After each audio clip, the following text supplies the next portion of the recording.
রাতের বেলা একটু ভাত রান্না করে নিয়েছি, যদিও সারাদিন আমি খুব ব্যস্ত ছিলাম। কিসের জন্য ব্যস্ত ছিলাম সেটা পরে এক ভিডিওতে বলবো নি।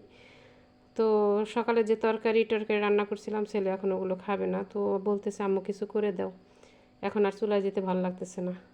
যদিও ডিম ভাজি করে দিতাম, একটা বুদ্ধি করে ভাতের মাঝে যখন বলক এসে গেছে তখন ডিমটা ভেঙে ওইখানে দিয়ে দিছি। এখন ওই ডিমটা উঠিয়ে ভর্তা বানিয়ে দেব। তো আমার বুদ্ধিটা কেমন অবশ্যই কমেন্ট করে জানাবেন। তো শুকনো মরিচ আর লবণ সুন্দর করে ডলে নিচ্ছি। এভাবে ডিম ভর্তা বানালে বা আলু ভর্তা বানালে আমার ছেলে অনেক পছন্দ করে। আমি প্রায়শই আলু আর ডিম একসাথে ভর্তা করে নিই, তো ওটা খেতে দারুণ হয়।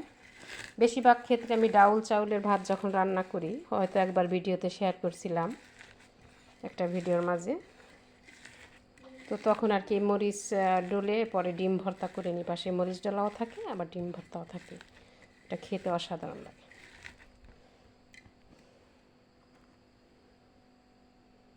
তো কিছুটা তেল দিয়ে দিচ্ছি।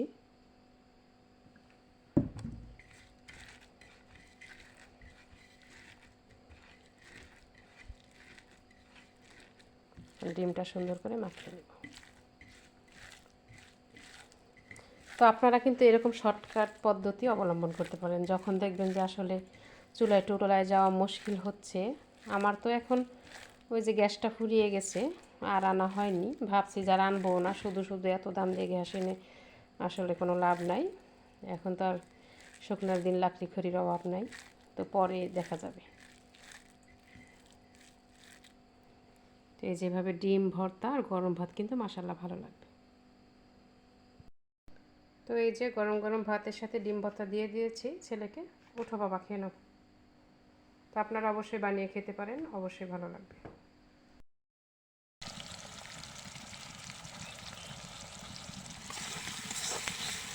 এইখানে একটু এলাচ, দারচিনি, পেঁয়াজ রসুন আর কাঁচামরিচ দিয়ে দিয়েছি। আজকে ডালটা একটু অন্যভাবে রান্না করতেছি। আমি আগে প্রায়শই এভাবে ডাল রান্না করছি। এভাবে ডাল রান্না করলে রুটি, পরোটা বা ভাতের সাথে খেতে দারুণ মজা হয়। তো এটা ভাবতেছি আপনাদের সাথে শেয়ার করি। ডালটা আগে সিদ্ধ করে সুন্দর করে ঘুটে নিয়েছি, আর এখন মশলাগুলো কষিয়ে নিচ্ছি। তো আমাদের ওদিকে বাপের বাড়ির এলাকায় ডাল ভোনা বলে এটাকে।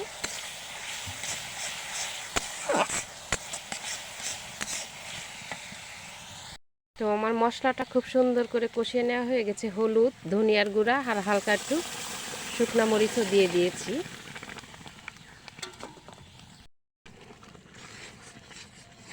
তো যে কোনো দাওয়াতে সব রান্নার পাশাপাশি যেহেতু ডাল রান্না করা হয়, তো এই ডালটা এইভাবে রান্না করতে পারেন, অনেকটাই ভালো হয় এই ডাল রান্নাটা।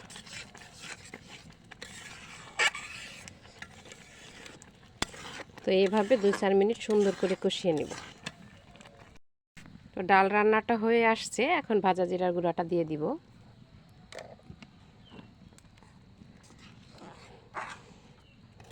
তরকারির মাঝে ভাজা জিরার গুঁড়াটা দিলে স্বাদটা অন্যরকম হয়, মানে বেড়ে যায় স্বাদটা। আমার কাছে তো দারুণ লাগে।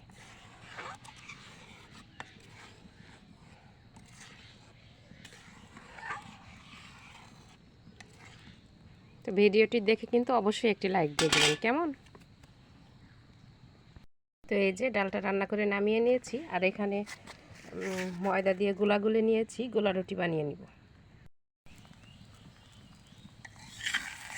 তো সকাল সকাল এভাবে নাস্তা তৈরি করলে কিন্তু মাশাআল্লাহ ভালোই লাগে।